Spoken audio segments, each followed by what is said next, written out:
Are you a good dad? How do you know you're a good dad? What if you were the worst dad, but then you changed? What if you wanted to change? What if you want to change? My name is Jawad and welcome to my channel.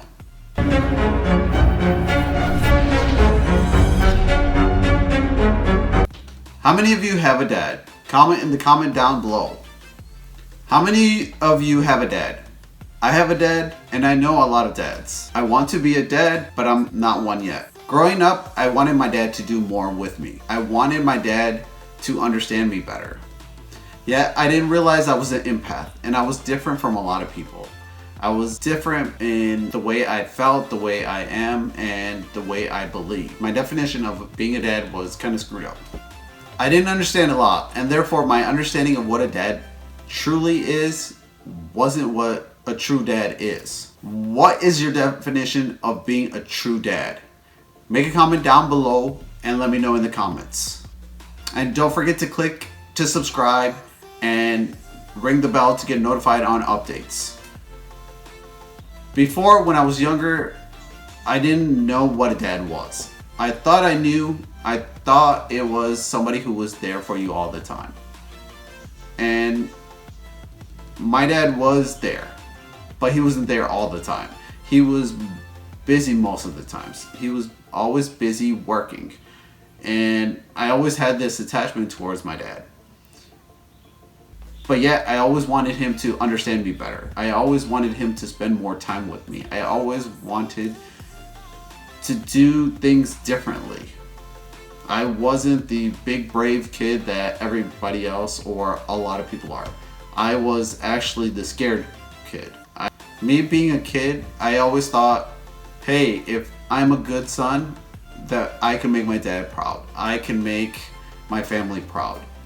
I never thought, what is a true dad? I always saw my dad. I saw him go to work, come home, and play with us. I saw him go to work, come home, and help out around the house.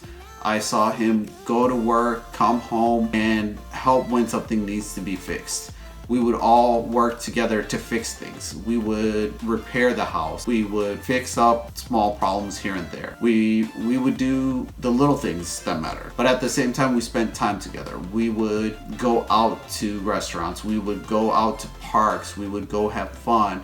We enjoyed our lives. We realized so much that we had so many different little toys, and we didn't really know, hey, what's an expensive toy or what's a cheap toy. We always knew that, hey, our dad and mom got us toys.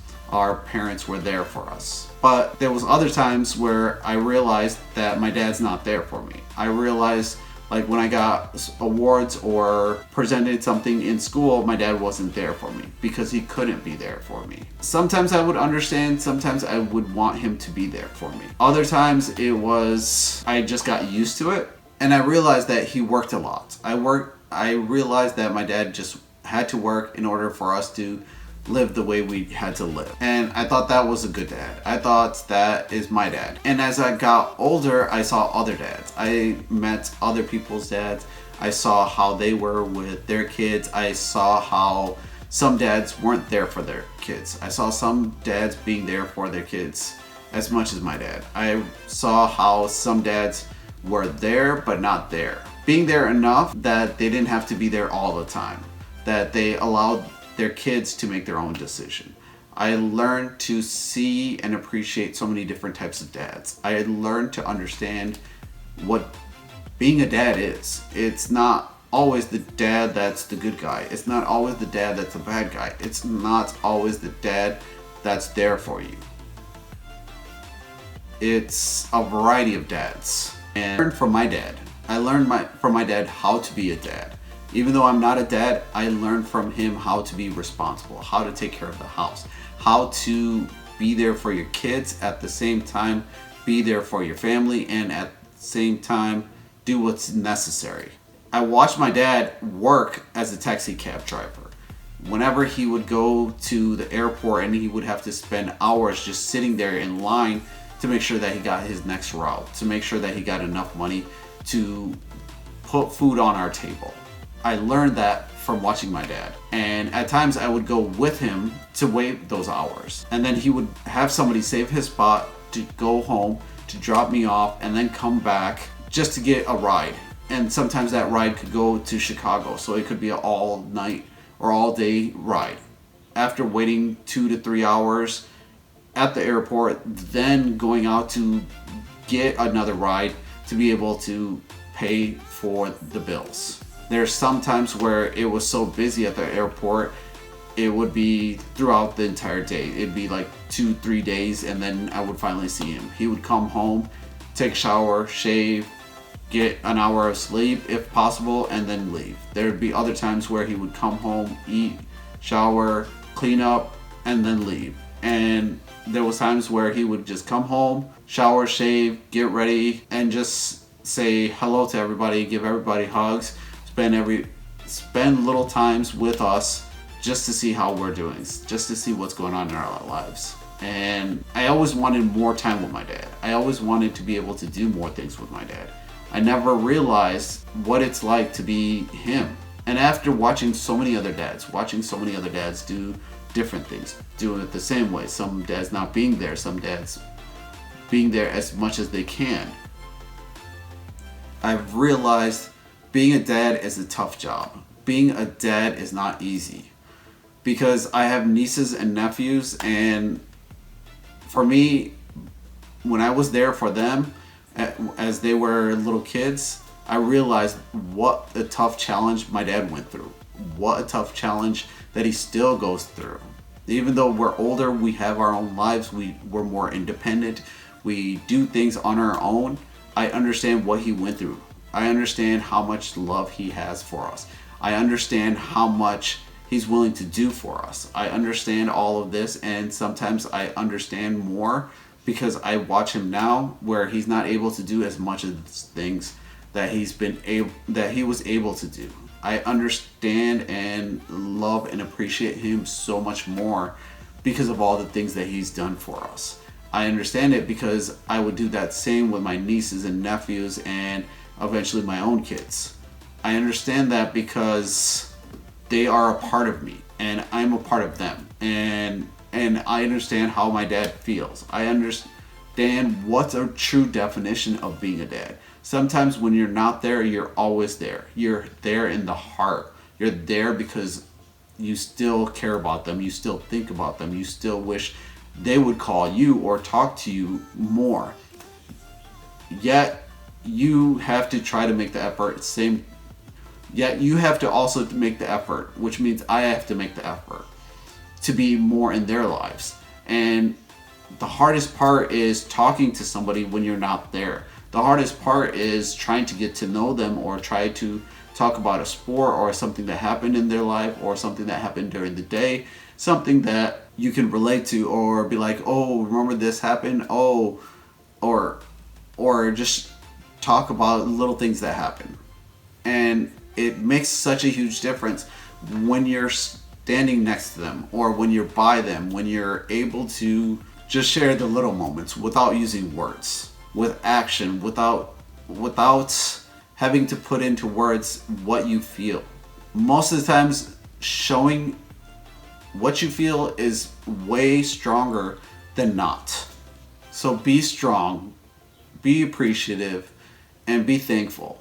Because now I see my dad where he is not able to do a lot of the things that he was able to do. Because whenever you get older, you don't have the same strength, and you just don't have that same, when you're older, you don't have that same strength that you used to have. When you're younger, you have so much more energy, more strength, more power. And I'm not talking about the mentally or emotionally power. I'm talking about physical power. You don't have what you used to have.